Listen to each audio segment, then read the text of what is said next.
There was speculation that Churchill may have had Alzheimer's disease in his last years, although others maintain that his reduced mental capacity was simply the cumulative result of the 10 strokes and the increasing deafness he suffered from during the period 1949–1963.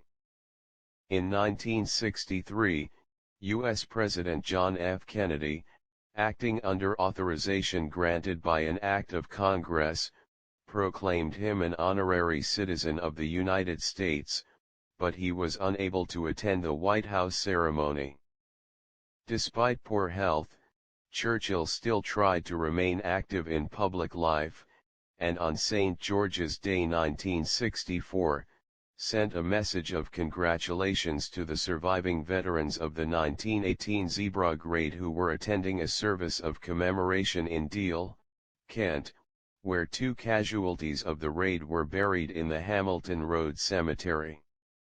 On January 15, 1965, Churchill suffered a severe stroke that left him gravely ill.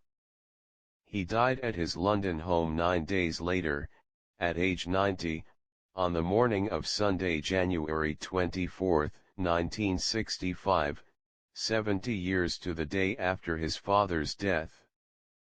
Churchill's funeral was the largest state funeral in world history up to that point in time, with representatives from 112 nations.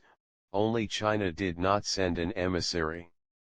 In Europe, 350 million people, including 25 million in Britain, watched the funeral on television, and only Ireland did not broadcast it live. By decree of the Queen, his body lay in state in Westminster Hall for 3 days, and a state funeral service was held at St. Paul's Cathedral on January 30, 1965. One of the largest assemblages of statesmen in the world was gathered for the service. Unusually, the Queen attended the funeral. As Churchill's lead-lined coffin passed up the River Thames from Tower Pier to Festival Pier on the MV Haven Gore, dockers lowered their crane jibs in a salute. The Royal Artillery fired the 19-gun salute due ahead of government, and the RAF staged a flyby of 16 English Electric Lightning fighters. The coffin was then taken the short distance to Waterloo Station, where it was loaded onto a specially prepared and painted carriage as part of the funeral train for its rail journey to Honbo Rough, 7 miles northwest of Oxford.